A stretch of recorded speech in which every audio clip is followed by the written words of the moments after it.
안락행품은 이 안락행이라고 하는 자체가 이 법화경을 널리 펴는 것을 안락행이다라고 합니다. 예. 법화경이 담겨있는 일불승의 이치를 널리 펴는 것, 이걸 안락행이다. 그 말은 뭐냐면 스스로를 안락하게 하는 어떤 행위, 법화의 가르침을 펴는 것이다 라고 이제 이야기가 되는 겁니다. 다시 말하면 우리가 누구나 다 번뇌로운 중생인 줄 알았는데 알고 보니까 부처님이었다라는 사실을 알면 그 사람은 저절로 안락하게 될 수밖에 없어요. 따라서 법화의 가르침을 펴는 것 자체를 안락행이다 라고 이야기를 하고 있는 겁니다. 제가 한번 먼저 읽겠습니다. 부처님께서 문수사리에게 말씀하셨습니다. 문수사리여, 비유하자면 전륜왕이 싸움에 공이 있는 군사들에게 갖가지 물건을 상으로 주느니라. 코끼리, 말, 수레와 전택과 취락과 성읍과 혹은 의복과 갖가지 진귀한 보배와 노비와 재물을 주어 기쁘게 하느니라. 그러다가 용맹하여 참으로 능히 어려운 일을 해내는 사람이 있으면 왕이 아끼던 상수 속의 구슬을 꺼내어 주는 것과 같으니라. 무엇과 같은 거냐 하면 이 부처님께서 법화의 가르침을 펴는 것은, 지금에 와서 법화의 가르침을 펴시는 것은 아끼던 상투 속의 구슬을 아주 뛰어난 장수에게 내어주는 것과 똑같더라, 이 말씀을 하고 계신 겁니다. 다시 말하면 여기서 말하는 아주 뛰어난 장수, 이건 누굴 말하느냐? 법화의 가르침을 능히 들어서 믿을 만한 사람을 뛰어난 장수다라고 하는 거예요. 믿지 못하는 사람에게는 이 가르침을 주면 의혹을 내겠으나 비로소 믿음을 낼 수 있는 사람에게는, 흔쾌히 믿음을 낼 수 있는 사람에게는 마치 뛰어난 장수에게 그 어느 누구에도 주지 않은 보석을 주는, 상투 속의 구슬을 주는 것과 같더라. 이러한 비유가 여기서 나오고 있는 겁니다. 열애도 또한 이와 같이 모든 법의 왕으로서 인욕의 큰 힘과 지혜의 보배와 자비로서 여실하게 세상을 교화하느니라. 모든 사람들이 온갖 괴로움을 받으면 이 중생들을 위해서 갖가지 법을 설하느니라. 큰 방편으로 여러 경전을 설하다가 이미 중생이 힘을 얻었음을 알고 맨 나중에 이 법화경을 설하느니라. 마치 왕이 상투 속의 구슬을 꺼내어 주는 것과 같으니라. 이 경은 존귀하여 여러 경 중에서 으뜸이기 때문에 내가 항상 수호해서 함부로 열어 보이지 않았느니라. 지금이 바로 그때라. 너희들을 위해서 설하노라. 이렇게 말씀을 하시고 계십니다. 열반경과 법화경은 법화열반이라 해서 5가지 시기가 있었죠. 그 5가지 시기 가운데서도 맨 마지막 시기에 포함됐습니다. 그런데 이처럼 법화와 열반은 그 의미가 상통하는 부분이 상당히 많습니다. 그런데 이 법화경과 열반경이 나타내는 바가 어떻게 다르느냐라고 한다면, 법화경에서 말하는 그 일체 중생이 다 성불해 있더라라고 하는 말은 중생의 입장에서 낱낱이 들어 보여서 이것 보아라, 이와 같이 중생들은 이미 부처님과 다름이 없다라는 것을 비유를 통해서 드러낸다 한다면, 열반경은 중생의 그 낱낱의 모습을 드러내는 게 아니라 부처님 그 자체의 모습을 드러내므로 해서 누구나 다 이와 같은 불성을 갖추고 있다라고 말한다, 이렇게 얘기할 수가 있어요. 따라서 법화경은 중생을 들어 보여서 누구나 다 일불승의 이치가 있다라는 것을 말하는가 한다면, 열반경은 부처님 스스로를 드러내 보임으로써 일불승의 이치를 나타낸다, 이렇게 얘기할 수가 있는 거예요. 이건 그냥 알아두기만 하시면 좋습니다. 따라서 법화경과 열반경은 법화경은 화신의 입장에서 설한 경전이고, 이 열반경은 법신의 입장에서 설한 경전이다. 또 다시 말하면 견보타품을 떠올려 보시면 이 열반경은 다보불의 입장에서 설하신 경전이다 라고 한다면, 법화경은 서가모니 부처님 입장에서 설한 경전이다 라고 할 수 있는 거예요. 결국은 하나는 법신의 입장이고 하나는 화신의 입장이 있더라, 이렇게 얘기할 수도 있습니다. 따라서 여러분들이 5가지 시기 가운데 법화열반이라 해서 2가지 이름을 거론하고 있는 데는, 하나는 중생을 향하 있고 하나는 법신 그 자체를 향하고 있는 측면이 있더라, 이런 조학적인 측면이 있더라, 이렇게 알아두시면 되겠어요. 자, 이 열반경에는 이와 같은 비유가 하나 나옵니다. 여기 안락행품과 비슷한 비유인데요. 부처님께서 하루는 설법을 하시고 계시는데, 저 뒤에 이제 어느 아이를 아는 어머니가 부처님의 설법을 듣고자 듣고자 맨 뒤에 와서 앉아 있는 거예요. 근데 아이가 어떻게 했습니까? 막 보채겠죠. 보채면 어떻게 하면 되겠어요? 젖을 물려야겠죠. 아이는 젖을 물린 상태로 부처님께서 열반의 이치를 설하시는 그 장소에 와서 설법을 듣고 있었습니다. 근데 이때에 이 아이가 지금은 어머니의 모유를 먹고 있는 거죠. 근데 나중에 시간이 지나면 어떻게 되겠어요? 모유를 자라서까지도 먹겠습니까? 이유식을 먹게 되고 또 좀 더 지나면 밥을 먹게 되고 좀 이처럼 화식을 하는 쪽으로 바뀌어 나가게 되겠죠. 이 이야기를 들어서 열반경에서는 뭐라고 얘기하느냐 했을 때 부처님께서 말씀하시기를 마치 저 뒤에 있는 여인이 아이에게 지금은 젖을 먹이고 있으나 아이가 소화 능력이 이제 점차 나아지고 또 이 쌀과 밥과 같은 이런 것들을 공유들을 먹을 수가 있을 때가 되면 그 아이는 저절로 젖을 떼고 공유를 먹게 될 것이다. 밥을 먹게 될 것이다. 마찬가지로 지금 열애에 수많은 제자들이 있으나 처음에는 아함경이다 내지는 반야의 사상이다 이런 여러가지 윤회의 사상이다 이런 여러가지 이야기를 듣고 있었으나 지금 비로소 열반의 이치를 알게 되었기 때문에 이 열반경을 그대들에게 설하노라 이런 얘기를 하고 계시거든요.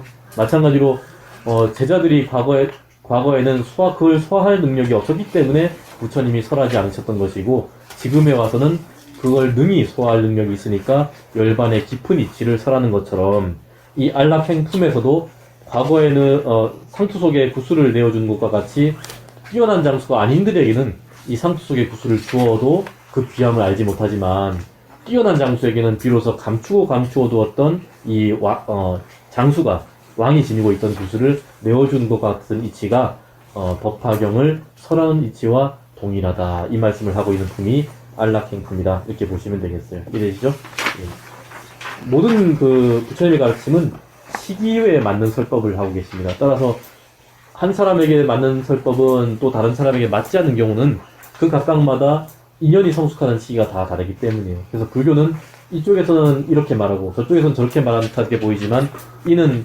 가르침이 다른 것이 아니라 중생의 근기가 다르기 때문이다 이렇게 얘기할 수가 있다 할 수 있는 겁니다. 자, 제 15품 가볼까요? 예, 종지용출품이다 라고 돼 있어요. 읽기에는 종지용출품 이렇게 읽어야 돼요. 왜냐하면 종은 따를 종자죠. 뭐뭐로부터 이 말이에요. from 이 말이죠. 땅으로부터 뛰어 올라서 보이는 품이다 이 말이에요. 그 누가 이 땅으로부터 튀어오르는 것인가 라는 내용은 이 경전 내용상에서 나옵니다. 같이 읽겠습니다. 1번.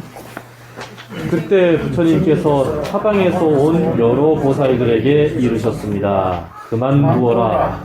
굳이 너희가 이 경을 수호하지 않아도 되느니라. 왜냐하면 나의 사바세계에는 6만 황하강의 모래수와 같은 보살들이 있다.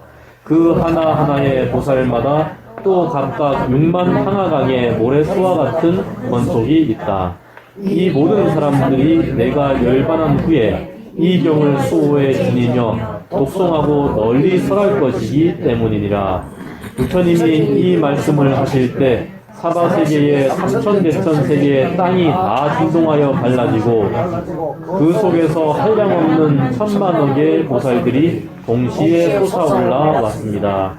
이 모든 보살들은 몸이 다 금색이고 30 이상을 갖췄으며 한량없는 광명으로 빛났습니다. 라고 이제 말씀을 하고 계세요. 이 종지용출품에서 땅으로부터 솟아난 분들이 누구겠습니까? 30 이상과 모든 어떤 공덕을 갖춘 대보살들이죠. 금색의 보살들이 땅으로부터 솟아나는 거죠. 근데 이 보살들이 땅으로부터 솟아나는 장면을 보시면 또 어떤 부처님의 일생의 과정에서 한 장면이 떠오릅니다. 어떤 장면이 떠오르느냐? 부처님께서 성도하시기 바로 직전에 이 빠삐만이라고 하는 마라라고 하죠. 마왕이 자신의 윤회계가 깨어질 것을 두려워합니다. 왜냐하면 깨달음을 얻는다는 것은 윤회계를 직시하고 이 윤회계를 벗어날 수 있는 가르침이 이제 드디어 마련된다. 중생들에게 설해진다라는 의미가 담겨 있겠죠. 그러면 이 윤회계를 주관하는 윤회계의 왕, 마라라고 하는 왕으로 비유가 됩니다. 이 왕은 두려움을 느낍니다. 왜냐하면 모든 중생들이 부처님의 설법에 따라서 깨달음을 구하게 되면 업에 따라서 윤회하는 이 세계는 존속될 수가 있겠습니까? 존속될 수가 없겠죠. 따라서 이 세계가 존속되지 못하는 데 대한 두려움으로 부처님을 시험을 하죠. 처음에는 수많은 대군들을 이끌고 공격을 하고, 그리고 그것도 여의치 않자 자신들의 딸들을 보내어서 부처님을 혼란케 하기도 합니다. 그러나 부처님께서는 이미 그 모든 모습들의 진실상을 아시고 계셨기 때문에 흔들리지 않으셨다, 이렇게 할 수가 있는 거예요. 그리고는 더 나아가서 부처님께서 선정에 들어 계셨기 때문에 손을 이렇게 하고 계셨겠죠? 손을 이렇게 모으고 계셨겠죠? 땅의 신들, 지신에게 내가 곧 깨달음을 이룰 것을 증명해 보이라 라고 합니다. 그리고는 손 하나를 풀어서 무릎 위 아래를 딱 짚으시거든요. 땅을 짚으신 거죠. 이걸 항마 촉지인이다, 이렇게 표현을 합니다. 그래서 서가모니 부처님의 손 모양은 어떻게 되어 있습니까?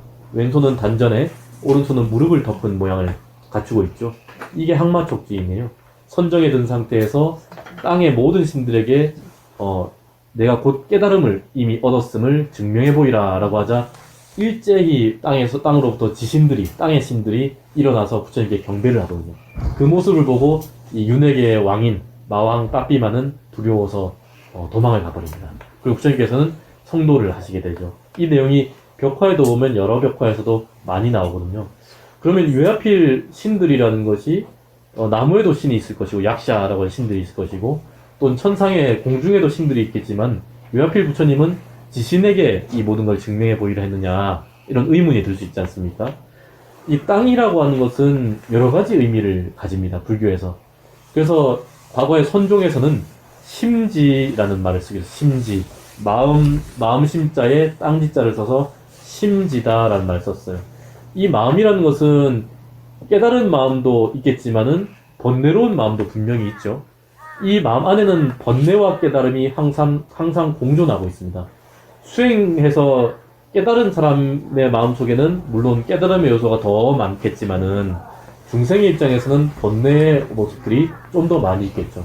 그러나 본래 부처님이라고 하는 측면에서는 그 마음 바탕에서는 더할 것도 덜할 것도 없이 누구나 다 부처님이다라는 사실은 동일하다, 이 말이에요. 이 마음의 모습이 마치 땅과 같다, 이 말이에요. 그래서 심지란 말을 씁니다. 땅 위에는 깨끗한 것도 있고 더러운 것도 있고 독을 품은 식물도 있고 또는 약용이 되는 식물도 있고 이 온갖 것들이 땅에 다 함장되어 있지 않습니까? 따라서 이 땅의 만물들이 깨달음과 번뇌를 구분치 않냐고 땅의 만물들이 다 일어나서 그 상태를 증명해 보인다라는 의미가 여기에 담겨 있는 거예요. 그래서 여기서도 종지용출품에서 모든 땅으로부터 일체 보살들이 일어나서 이미 깨달은 바를 드러낸다는 것은 높은 나무나 낮은 나무나 약초유품에 나오죠.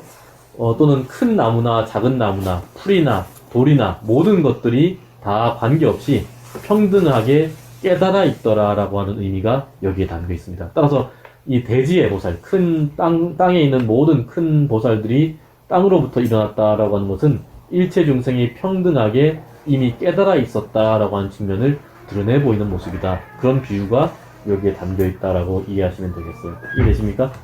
모든 것은 땅이라고 하는 이런 어떤 의미가 갖추어져 있습니다. 그리고 이렇게 모든 보살들이 땅으로부터 일어나자 미륵보살이 의심을 합니다. 어떤 의심을 하느냐면, 아니 지금 수기를 받은 사람 말고 그 외에 수기를 받은 사람이 이렇게 많았던가 라고 깜짝 놀랍니다. 근데 이렇게 깜짝 놀란 모습은 또 한 번 나온 적이 있었죠, 과거에. 그 세계와 세계 사이에 빛이 들지 않는 곳에 대통지승불께서 깨달음을 얻자마자 빛이 쫙 퍼집니다. 그러자 사람들이 주위를 둘러보고는 언제 여기에 사람들이 있었는가라고 하는 경문이 나왔었죠, 예전에. 그게 뜻하는 바는 누구나 다 이미 깨달아 있었는데 우리가 그런 안목이 없어서 빛이 없어서 알지 못했다라는 것을 드러낸다, 그런 상징이다라고 말씀드렸어요. 여기서도 마찬가지로 미륵보살은 이 많은 보살들이 언제 이렇게 깨달아서 부처님과 같은 동일한 모습을 지니고 있는가라고 의심을 일부러 품습니다. 그런 모습이 여기 다른 경전 내용에서 다른 부분에서 나옵니다. 그리고 이어서 부처님께서 이렇게 그 의심을 품은 미륵보살에게 이렇게 말씀하십니다. 그때 세존께서 미륵보살에게 이르셨습니다. 나는 이제 이 대중들 가운데서 너희에게 이르노라. 이 한량없고 수없는 아승지의 모든 보살들이 땅에서 솟아나는 것을 너희는 옛적에 보지 못한 것이니라. 내가 이 사바세계에서 최상의 깨달음을 얻고 나서 이 모든 보살들을 교화하여 보이고 이끌었느니라. 그 마음을 조복받아 도의 뜻을 일으키게 하였노라. 이 보살들은 다 사바세계 아래의 그곳 호응 중에 머물러 모든 경전을 독송하고 통달하여 사유하고 분별해서 바르게 기억하였느니라 라고 말씀하시고 있어요. 이 말은 무슨 말이죠? 땅에 이미 있는 수많은 보살들이 일어난 상태죠. 이 모든 보살들이 언제 이렇게 부처님의 깊은 이치를 깨달았는가 라고 미륵보살이 의문을 품자마자 부처님께서는 이 모든 사람들은 내가 성불한 직후에 이미 함께 성불해 있던 사람들이다 라고 하는 거예요. 이거 아주 깊은 의미가 있습니다. 무슨 말이냐면 초목성불이란 말이 있어요. 혹시 여러분들 들어보셨는지 모르겠습니다. 초목성불. 초목이라고 하는 것은 풀과 나무죠. 초목이 있는데 이게 초목이 뭡니까? 지금 여기서는 풀과 나무가 이렇게 직역은 하지만은 세상 눈에 보이는 모든 것들을 다 나타내는 말이라 이렇게 보시면 초목. 산천초목이란 말 들어보셨죠? 산천초목할 때 그 초목입니다. 산천초목이 다 성불한다. 이 말을 요 초목성불에서는 담고 있는 말이거든요. 초목성불이라는 말은 한 사람이 깨달음을 얻으면 모든 초목들이 동시에 깨달음을 얻는다라는 의미가 담겨 있어요. 좀 특이하죠? 그러면 부처님께서, 서가모니 부처님께서 깨달음을 얻으셨다라고 한다면, 그 주위에 있는 모든 초목들, 무정물, 유정물들까지도 다 부처님이 되었다라는 말이 되겠죠. 근데 이 부분이 이해가 되시나요? 가령 이렇게 얘기할 수가 있습니다. 한 사람이 깨달음을 얻었다라고 하는 것은 그 사람 내면에서 일어난 일이다라고 할 수 있겠죠. 그 어느 한 사람의 내면. 그럼 A라는 사람과 B라는 사람이 분석적으로 얘기할 때 A라는 사람과 B라는 사람이 있었을 때 A라는 사람이 깨달음을 얻었다 이 말이에요. 연기의 이치를 알고 부처님의 깊은 이치를 깨달았다 이 말이에요. 그럼 이 A라는 사람이 보는 세상의 모습과 그냥 깨닫지 못한 번뇌로움에 있는 B라는 사람이 세상을 바라보는 모습은 같을까요, 다를까요? 다르죠. 완벽히 다릅니다. 그렇다고 한다면 깨달음 얻은 사람의 입장에서 눈에 보이는 두두 만물은 누구나 다 부처님이 아님이 없습니다. 누구나 다 부처님이에요. 그럼 깨닫지 못한 자의 입장에서는 세상 모든 것들이 번뇌로움의 어떤 탐진치 삼독의 입장에서 보이게 되더라 이 말이에요. 결국은 한 사람이 깨달음 얻는 것은 그 사람 우주 전체가 다 바뀌는 것을 말합니다. 여기서도 여기 한 30여 분 정도 계신다고 한다면 이 가운데 우주라고 하는 것, 세계라고 하는 것은 지구 하나만 있는 게 아니에요. 이 가운데는 사람의 수만큼의 우주가 함께 공존하고 있습니다. 그 가운데서 서로가 공유하고 있는 것은 인간계에 태어날 만한 특성을 서로가 다 가지고 공유하고 있다 이 말이에요. 근데 누군가 이 가운데서 깨달음을 탁 이뤄낸다고 한다면 주위에 함께 앉아있던 사람들도 깨달음 얻은 것이나 마찬가지인 모습을 누가 봅니까? 깨달은 자가 압니다. 깨달은 자가 아닌 거예요. 그러나 옆에 있는 사람들은 알까요? 모를까요? 모르는 거예요. 왜냐하면 아직은 그 시기를 맛보지 못했기 때문에. 그러나 깨달음을 이룬 입장에서는 누구나 다 이미 성불했더라라고 하는 의미가 여기에 담겨있게 됩니다. 다시 말하면 한 사람이 생각이 탁 트이는 때가 있어요. 여러분들도 불교 공부를 하시다 보면 부처님 가르침을 통해서 생각이 탁 트이는 때가 있죠. 그럼 생각이 트이자마자 부처님의 가르침과 여러분들의 생각은 하나가 되는 거죠. 우리가 과거로부터 지금 현재를 거쳐서 미래까지 산다라고 하는 환상을 가지고 있습니다. 이 환상이에요. 왜 환상이냐? 과거로부터 지금을 지내서 80까지 또는 120세까지 산다라고 하는 것은 보장된 일입니까? 아닙니까? 네. 물론 과거로부터 살아온 것은 이미 지나온 일이지만은 앞으로의 일은 보장된 일이 아니에요. 순간순간 바뀌는 일입니다. 근데 이 미래라고 하는 것은 어디에 의탁해서 순간순간 바뀌느냐라고 했을 때 현재의 내 마음과 내 실천 행에 따라서 미래는 반드시 바뀌죠. 어떤 여러 가지 수많은 조건들이 있겠지만은 미래의 모습은 현재로 인해서 바뀌게 됩니다. 라고 할 수 있는 겁니다. 그러면 미래는 어디에 뿌리를 두고 있는 겁니까? 현재 지금 나에게 나의 모습과 나의 생각과 나의 어떤 삶의 방식에 뿌리를 두고 있는 것이 바로 미래다라고 할 수 있는 겁니다. 그럼 과거는 이미 지나간 과거죠? 지나간 과거는 그러면 바뀔 수가 있을까요? 없을까요? 없다 생각하시죠? 그게 바로 환상이에요. 이미 지나간 과거가 바뀔 수 없다라고 하는 환상을 누구나 다 가지고 있습니다. 그런데 이 과거의 기억이다라고 하는 것은 지금 현재 내가 어떤 마음가짐 내지는 어떤 깨우침이 있었느냐에 따라서 과거도 바뀐다 이 말이에요. 예, 완전 달라집니다. 지금 현재 쉬운 예를 들자면 지금 성공해 있는 사람이라고 한다면 똑같이 과거에 힘들었다 이 말이에요. 힘들었는데 지금 성공해 있는 사람에게 힘들었던 과거는 지금의 성공을 있게 한 삶의 어떤 경험이자 가치로운 발판이 되었다라는 의미를 진다면 지금 패배한 입장, 예를 들면 아주 고통스러운 입장에 살고 있다라고 한다면 그 사람은 힘들었던 과거의 연장선상에서의 오늘을 살고 있게 됩니다. 따라서 또 동일한 과거를 경험했던 사람도 변치 않을 과거를 하지만은 지금의 모습에 따라서 지금 어떤 마음 상태에 따라서 과거가 다른 의미로 규정지어진다 이 말이에요. 그럼 과거는 어디에 뿌리를 두고 있습니까? 현재에 뿌리를 두고 있다. 결국은 현재라고 하는 이 한 순간에 따라서 과거도 변하고 미래도 변할 수가 있더라라고 하는 거예요. 그게 바로 여기서 말하는 이 종지용 출품에서 드러나는 의미입니다. 다시 말하면 초목성불을 제가 말씀드렸죠? 초목성불.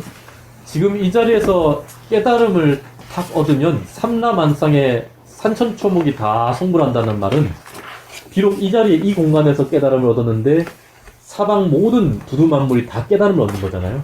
이 말은 무슨 말이냐? 나의 이 마음 하나의 깨우침이 영혼과 결합을 한다 이 말이에요. 지금 중생심에서 있는 이 마음이 부처님의 말씀을 깊이 믿고 내 마음을 한 마음을 탁 밝혀내면 그 마음이 부처님과 동일한 마음이 되면 지금은 시간적으로 유한한 마음이었는데 부처님의 깨달음의 마음과 동일한 딱 주파수가 맞추어지면 그 사람은 유한한 마음이 아니라 무한한 마음의 결합이 된다 이 말이에요. 따라서 이는 깨달음이 법신과 동일신이 되는 것을 말합니다. 지금 이 마음을 변화시켜서 부처님과 동일한 마음을 가짐으로 해서 시간도 초월하고 공간도 초월케 하는 깨달음을 얻게 된다라는 뜻이 여기에 담겨 있습니다. 부처님께서 처음에 깨달음을 이신 다음에 모든 중생들에게 이 일불승의 가르침을 주시지 아니하고 아함이라든지 또는 반야라든지 이런 가르침을 주셨지만은 그건 중생의 입장에서 보지 못했을 뿐이고 이미 초목이 다 성불에 있었다. 부처님께서 이미 깨달음을 얻었을 때 성불에 있었다라는 측면을 강조하고 있다. 이렇게 이해하시면 되겠습니다. 이 부분 이해되십니까?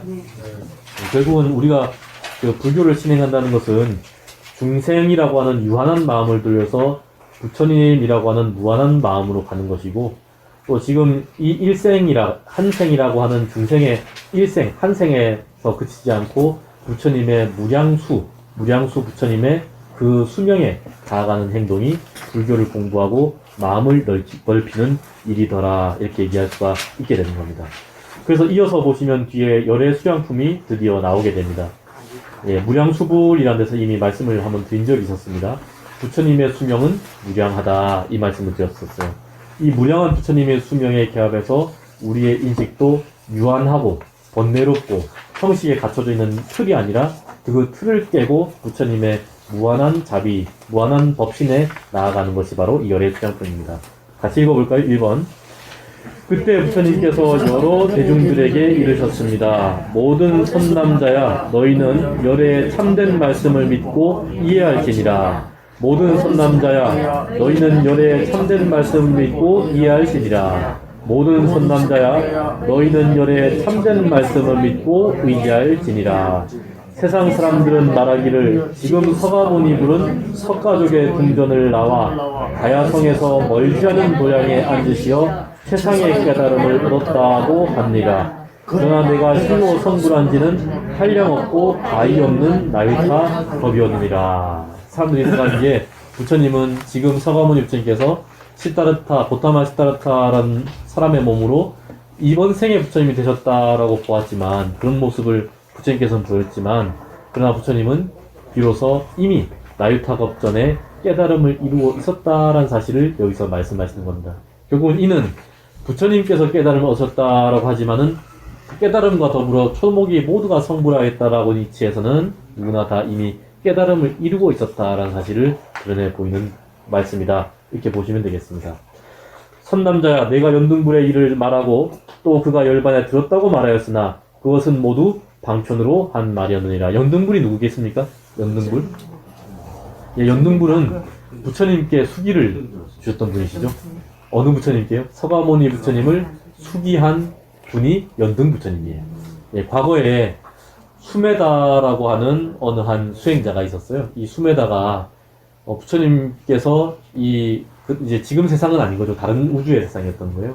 부처님께서 연등 부처님께서 이 마을에 오신다라는 이야기를 듣고는 꽃을 공양 올리고자 사방팔방에 꽃을 구하러 다닙니다. 근데 가보니까 다른 사람들 또한 연등 부처님께 꽃을 공양 올리고 싶어 하기 때문에 이미 꽃이 동이 나고 없는 거예요.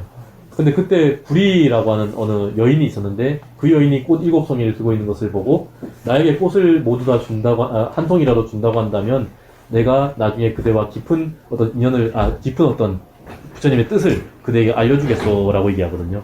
그러자 구리라고 하는 여인이 7송이의 꽃을 다 주면서 이렇게 얘기합니다.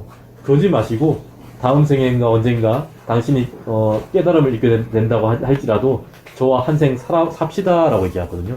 그래서 이 구리라고 여인이 업이 있고 또 익어가지고 야쇼다라 공주가 돼요. 부처님의 부인이죠. 예, 그런 어떤 인연서로가 여기 있습니다.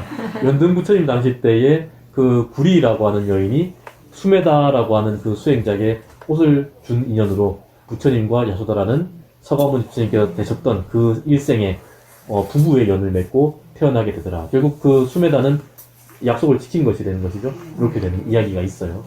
마찬가지로 부처님께서 이 과거세에 수메다라고 하던 그대는 장차 부처님이 될 것이다 라고 수기를 줍니다. 근데 수기를 주게 된 계기가 있었어요. 수메다가 부처님께 그 꽃을 공양 올리면서 그 당시 수행자는 머리를 길렀는가 봐요. 머리를 이만큼 허리까지 길렀던 남자 수행자였습니다. 연등 부처님께서 진흙길을 걸어가시는 것을 보고 발이 더러워질 것을 염려한 나머지 자신의 머리를 풀어서 땅에다가 싹 진흙길에다 깔아버려요. 부처님, 제가 부처님께서 오셨다는 말씀을 듣고 부처님께서 어떤 공양을 드릴 것은 제가 가진 재물은 없고 제 이 머릿결을 풀어서 부처님께서 진흙을 밟지 않도록 가게 해서 무량한 복력을 얻고자 합니다. 라고 하고 머리를 푸는 거예요. 그러자 부처님께서 그 위를 걸어가셨을까요? 안 가셨을까요? 여러분들이라면 못 걸어가셨을 거예요. 왜 그랬겠습니까? 아이고, 미안해서 어떻게 걸어가느냐. 일어나시오. 이렇게 하겠죠. 그럼 부처님께서는 걸어가셨어요. 왜냐? 그에게 공덕이 되어주고자, 그에게 복전이 되어주고자 일부러 그 머릿결을 밟고 길을 가십니다. 그렇게 부처님께 머리칼을 풀어서 발을 젓지 않고 걸어가게 한 그 인연으로 이 수메다라고 하는 수행자는 부처님께 수기를 받죠. 그대는 아주 오랜 겁을 수행을 지나서 시다르타라고 하는 이름으로 왕자가 되어서 나중엔 석가모니, 샤카모니라고 하는 이름의 부처님이 되리라 라고 해서 수기를 주시거든요. 그러니까 결국 그 머릿결 하나를 푼 그 인연으로 서가모니 부처님은 연등 부처님께 수기를 받고 비로소 우리가 살고 있는 이 사바세계의 부처님이 되었다 이 말이에요. 아주 깊은 인연이 여기에 담겨 있죠. 이러한 연등 부처님께서는 인멸에 드셨을까요? 안 드셨을까요? 예, 열반에 드셨을 겁니다. 이런 얘기를 하셨어요, 과거에. 그런데 지금 이 법화에 오셔서는 연등 부처님, 그 오랜 겁전에 나를 수기해 주셨던 연등 부처님 또한 열반에 든 것이 아니라 이미 깨달음에 있어서 열반과 태어남이 없는 분이었다라는 사실을 이 열애수량품에서 일러주고 계신다 이 말이에요. 이렇게 과거의 일들을 잘 아시는 이유는 부처님께서 과거의 일을 하나도 남김없이 다 기억하고 있었을 뿐만 아니라 그 수행자로서의 수명이 장구했기 때문에 이렇게 알 수 있다 이 말씀도 드릴 수가 있겠습니다. 자, 두 번째 보시면 제가 읽겠습니다. 선남자야, 내가 연등불의 일을 말하고 또 그가 열반에 들었다고 말하였으나 그것은 모두 방편으로 한 말이니라. 선남자야, 어떤 중생이 나의 처소에 찾아오면 나는 부처의 안목으로 그들의 믿음과 오근에 총명하고, 오근이라는 것은 뭡니까? 안이비설신을 말하는 거예요. 오근에 총명하고 두남을 맞추어 설법하느니라. 누구의 안목으로요? 부처님의 안목으로 중생 근기에 맞춰 설법한다 이 말이에요. 이름도 같지 않고 수명도 같지 않으며 열반에 드는 것이든지 갖가지 방편으로 미묘한 법을 설해서 중생들로 하여금 환희심을 일으키게 하느니라. 선남자 열애와 설한경전은 모두 중생을 제도하여 해탈케 하기 위함이니라. 혹 자신에게 관계되는 이야기를 하기도 하고 혹 남의 이야기를 하기도 하며 온갖 인연과 비유의 말로써 중생들의 갖가지 욕망과 성품과 행위에 맞추어서 제도하느니라 라고 이렇게 말씀하십니다. 이건 아주 중요한 의미가 담겨있어요. 부처님 설법을 방편설법이다 라고 얘기합니다. 또 대기설법이다 라고 얘기해요. 각각 중생이 가진 근기에 맞추어서 설법하신다 라고 하기 때문인데요.